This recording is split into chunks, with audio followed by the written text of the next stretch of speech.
सृष्टि की शुरुआत से ही मनुष्य एक प्रश्न से जूझता आया है। क्या हमारी किस्मत पहले से तय है या हम खुद उसे बनाते हैं? क्या सर्वशक्तिमान ईश्वर हमारे भाग्य की रेखाएं खींचते हैं या हमारे कर्म ही हमारे जीवन की दिशा तय करते हैं? कुछ कहते हैं भाग्य सितारों में लिखा है, कुछ कहते हैं कर्म ही भाग्य है। लेकिन सच्चाई क्या है?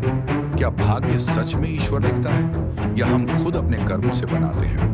आज हम इतिहास, विज्ञान और शास्त्रों के प्रमाणों के माध्यम से इस प्रश्न का उत्तर खोजेंगे। यह यात्रा है भाग्य बनाम कर्म की, जिसे सत्य के प्रकाश में समझाया है संत रामपाल जी महाराज ने।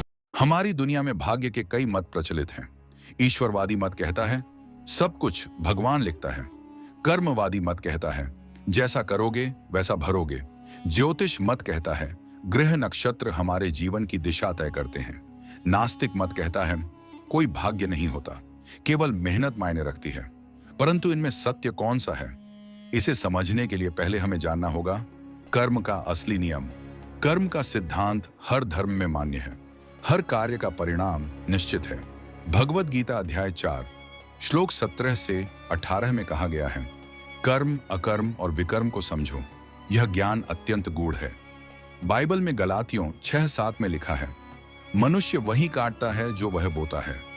कुरान की सूरह अल जलजलाह आयत 7 से 8 में कहा गया है, जो कोई राई के बराबर भी अच्छा करेगा वह देखेगा, और जो बुरा करेगा वह भी देखेगा। स्पष्ट है, हर कर्म का फल निश्चित है। लेकिन क्या केवल कर्म ही भाग्य तय करता है या इसके पीछे कोई उच्च शक्ति है जो सब नियंत्रित कर रही है? धर्म ग्रंथ कहते हैं कर्मों का फल देने वाला भी परमात्मा ही है।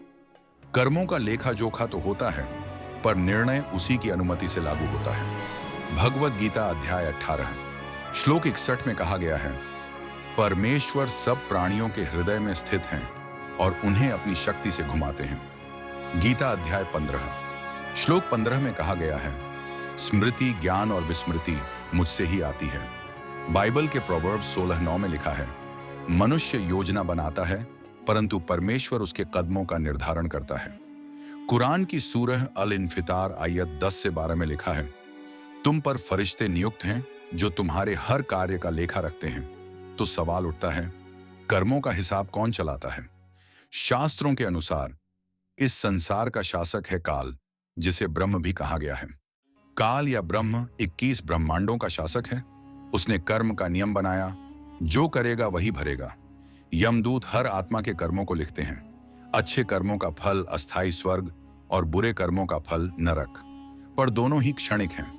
गीता अध्याय 8 श्लोक 16 में कहा गया है, ब्रह्मलोक से लेकर नीचे तक सब लोग दुखमय हैं।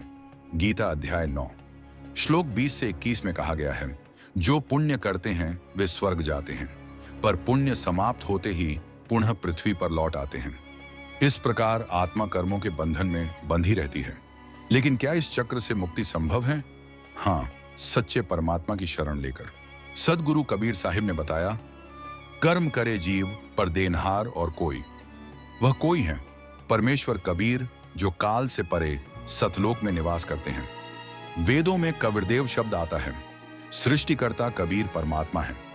बाइबल में जॉब 36:5 में लिखा है, परमेश्वर शक्तिशाली है और उसका नाम कबीर है।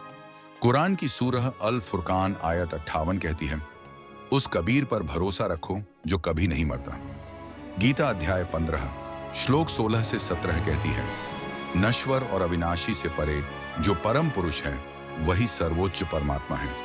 संत रामपाल जी महाराज बताते हैं, कर्म का प्रभाव केवल काल के क्षेत्र तक सीमित है। जब आत्मा सच्चे परमात्मा कबीर की शरण लेती है तो उसके कर्मों का लेखा मिटाया जा सकता है। सच्चे गुरु से नाम दीक्षा लेकर आत्मा सतलोक जा सकती है, जहां न मृत्यु है, न पुनर्जन्म, न कर्म का बंधन। अब प्रश्न है, भाग्य बदलने का सच्चा तरीका क्या है?